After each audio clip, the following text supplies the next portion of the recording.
সীমান্তে নিরাপত্তার দায়িত্ব বিএসএফ এর হাতে থাকলেও ত্রিপুরা রাজ্যের বিভিন্ন সীমান্ত দিয়ে প্রায় প্রতিদিনই অবাধভাবে প্রবেশ করতে পারছে বাংলাদেশি অনুপ্রবেশকারীরা। এই সকল অনুপ্রবেশকারীদের ধরতে ব্যর্থ বিএসএফ, তবে তাদের আটক করতে সদা সতর্ক রয়েছেন রাজ্য পুলিশ এবং রেলওয়ে পুলিশ। এরই পরিপ্রেক্ষিতে রাজধানী আগরতলা থেকে আবারও 12 জন বাংলাদেশি অনুপ্রবেশকারী আটক।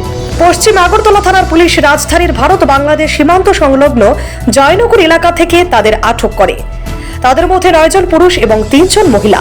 পশ্চিম আগরতলা থানার ইন্সপেক্টর স্মৃতিকান্ত বিশ্বাস রবিবার সংবাদ মাধ্যমকে জানান, গোপন সূত্রে তাদের কাছে খবর আসে সীমান্তবর্তী রামনগর এবং জয়নগর এলাকায় বাংলাদেশি অনুপ্রবেশকারী আশ্রয় নিয়েছে। তখন তারা বিষয়টি বিএসএফ কে জানান এবং যৌথভাবে অভিযান চালিয়ে এই 12 জন অনুপ্রবেশকারীকে আটক করা হয়।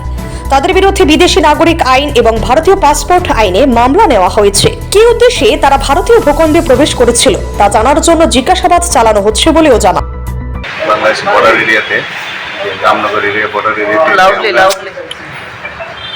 ওয়েস্ট বিএসএফ অন্তর্গত যে বর্ডার এরিয়া আছে বিভিন্ন জায়গা থেকে আমরা এবং বিএসএফ এর সহযোগিতায় আমরা 12 জন বাংলাদেশিকে আমরা ধরতে পারছি, সক্ষম হয়েছি আমরা এবং তাদেরকে আমরা জিজ্ঞাসাবাদ করছি এবং প্লাস তাদেরকে আমরা আইনগত ব্যবস্থা নিয়েছি এবং তাদের বিরুদ্ধে আমরা এফআইআর লজ করছি এবং বিএনএস নতুন বিএনএসের দ্বারা এবং ফরেনার অ্যাক্ট এবং পাসপোর্ট অ্যাক্টে আমরা তাদের বিরুদ্ধে মামলা নিয়েছি।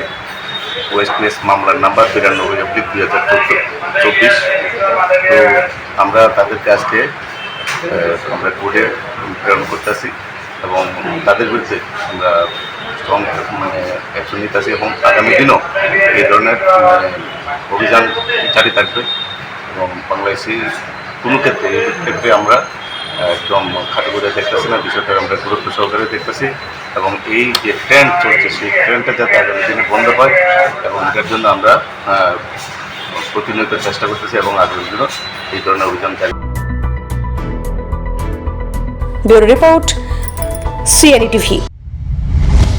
CNE TV, channel for news and entertainment.